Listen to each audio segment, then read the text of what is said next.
ఇబ్బంది అయినందుకు క్షమించాలని కోరుతున్నాను. ఒకటి. రెండు, మొదటి రౌండ్ టేబుల్ సమావేశం తెలంగాణ జాగృతి యునైటెడ్ పూలే ఫ్రంట్ ఆధ్వర్యంలో ఎప్పుడైతే మొదటి రౌండ్ టేబుల్ సమావేశం పెట్టామో బీసీల హక్కుల సాధన కోసం, అసెంబ్లీలో పూలే విగ్రహ సాధన కోసం, బీసీల విద్యా ఉద్యోగ రాజకీయ రిజర్వేషన్లు సాధించడం కోసం ఎప్పుడైతే మొదటి రౌండ్ టేబుల్ సమావేశం పెట్టినామో ఆనాడు మొక్కుకోవడం జరిగింది. ఎప్పుడైతే ఈ బిల్లులు అసెంబ్లీలో మండలిలో మన రాష్ట్రంలో పాస్ అవుతాయో ఆనాడు కొమరెల్లి మల్లన్న దగ్గరికి వచ్చి దర్శనం చేసుకుంటామని మొక్కుకోవడం జరిగింది. ఇవాళ ఆ మొక్కు చెల్లించుకోవడం కోసమని మరి యునైటెడ్ పూలే ఫ్రంట్ నాయకులు, తెలంగాణ జాగృతి నాయకులు అందరూ కూడా ఇక్కడికి రావడం జరిగింది.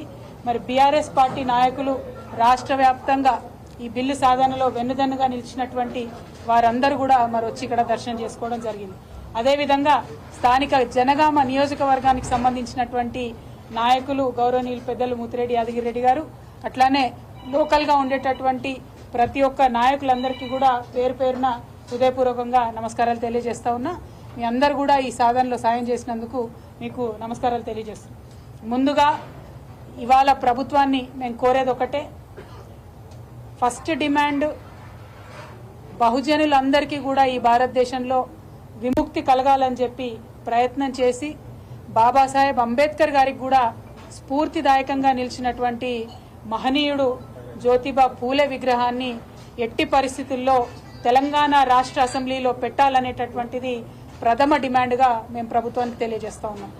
రెండవది, బీసీల ఉద్యమానికి తలొగ్గి మీరు మేనిఫెస్టోలో పెట్టినటువంటి 42% రిజర్వేషన్ బిల్ ఏదైతే అసెంబ్లీలో మండలిలో ప్రవేశపెట్టినారో దానికి అక్కడే ఆగకుండా నెక్స్ట్ అడుగు ఏదైతే ఉందో ఢిల్లీ వరకు వెళ్లి సాధించుకోవడానికి ప్రభుత్వం అన్ని విధాలుగా చిత్తశుద్ధితో ప్రయత్నం చేయాలని డిమాండ్ చేస్తూ ఉన్నాం. అంటే ఒకవేళ ఈ బిల్లు కోర్టులలో పడ్డా ప్రభుత్వం వెంటబడి బలంగా కొట్లాడాలి. రెండు, కేంద్ర ప్రభుత్వం ఈ బిల్లు ఇవ్వడంలో ఎటువంటి తాత్సరం చేసినా ఆ తాత్సరం జరగకుండా రాష్ట్ర ప్రభుత్వం చిత్తశుద్ధితో ప్రయత్నం చేయాలి. మూడు, భారతదేశంలో 50% పైచీలకు రిజర్వేషన్లు ఇచ్చేటటువంటి రాష్ట్రాలు మన తెలంగాణ రాష్ట్రంతో సహా దాదాపు 9-10 రాష్ట్రాలు ఉన్నాయి. ఎప్పుడైతే ఈడబ్ల్యూఎస్ రిజర్వేషన్ 10% ఇవ్వాలని కేంద్ర ప్రభుత్వం పార్లమెంట్లో చట్టం చేసిందో ఆనాటి నుండి ఈనాటి వరకు మన తెలంగాణ రాష్ట్రంలో కూడా 54% రిజర్వేషన్ ఇంప్లిమెంట్ అవుతున్నటువంటి విషయాన్ని ప్రభుత్వం గమనించుకొని మరి 50% అనేటటువంటి రిజర్వేషన్ అనే అడ్డంకి తొలగిపోయింది కాబట్టి సుప్రీంకోర్టు వరకైనా వెళ్ళి బీసీల కోసం ఏదైతే మీరు 2 బిల్లులు ప్రవేశపెట్టారో ఆ 2 బిల్లులు కూడా సాధించుకోవడానికి ప్రయత్నం చేయాలి. ఇవాళ ప్రభుత్వం బీసీల కోసం బిల్లు పెట్టాలి అనేటటువంటి ఆలోచన వచ్చేలాగా తమ పోరాట పటిమ చూపించినటువంటి ప్రతి ఒక్క యూపీఎఫ్ నాయకుడికి కూడా పేరు పేరున నేను మనస్ఫూర్తిగా ఉద్యమాభినందనలు తెలియజేస్తా ఉన్నాను.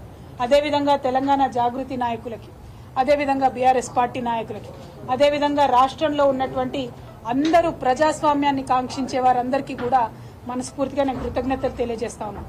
ఎందుకంటే సమాజం పరిణితి చెందుతున్న కొద్దీ విస్మరించబడ్డటువంటి వర్గాలన్నీ కూడా ముందుకు రావాల్సినటువంటి అవసరం ఉన్నది. దాన్ని మనమందరం కూడా మనస్ఫూర్తిగా హృదయాంతరాల్లోంచి కూడా ఆహ్వానించి యాక్సెప్ట్ చేసి దానికి తగినటువంటి రాజ్యాంగపరమైనటువంటి హక్కులు కల్పించాల్సినటువంటి బాధ్యత మనందరి మీద కూడా ఉన్నది.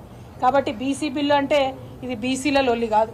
బీసీ బిల్లు అంటే అది ఎస్సీల లొల్లి, అది ఎస్టీల లొల్లి, అది రెడ్డిల లొల్లి, అది వెల్మల లొల్లి, అందరూ అగ్రవర్ణాల లొల్లి, అట్లానే అందరికన్నా ఎక్కువ మా ఆడబిడ్డల లొల్లి. ఎందుకంటే భారతదేశంలో ఆడబిడ్డలకు బీసీలకు రాజ్యాంగంలో హక్కులు కల్పించుంటే ఈ పాడికే మన దేశం అమెరికా అభివృద్ధిలో దాటిపోయి ఉండేదని బలంగా నేను విశ్వసిస్తా ఉన్నాను. ఆనాడు మనకు హక్కులు దక్కలేదు. ఇవాళ హక్కులు దక్కడంలో పోరాటం చేయడంలో తెలంగాణ నుంచే ఒక ఉద్యమ పొలికేక లేచింది, ఒక ముందడుగు పడ్డది. రేపటి నాడు ఈ తెలంగాణలో పడ్డ ముందడుగు దేశవ్యాప్తంగా కూడా చుట్టి రావాలి.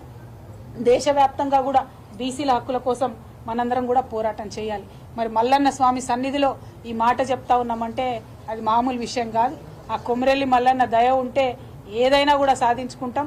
మేము ఏనాడైతే ఫస్ట్ సభ పెట్టినామో ఆనాడే మొక్కుకున్నాం, అది సాధించుకున్నాం. మళ్ళా ఇవాళ మొక్కుకొని పోతా ఉన్నాం.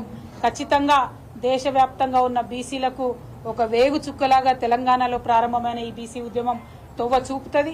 దానికి యునైటెడ్ పూలే ఫ్రంట్ తెలంగాణ జాగృతి ముందు వరుసన కాగడతో నిలబడి దారి చూపుతుందని కూడా ఈ సందర్భంగా తెలియజేస్తూ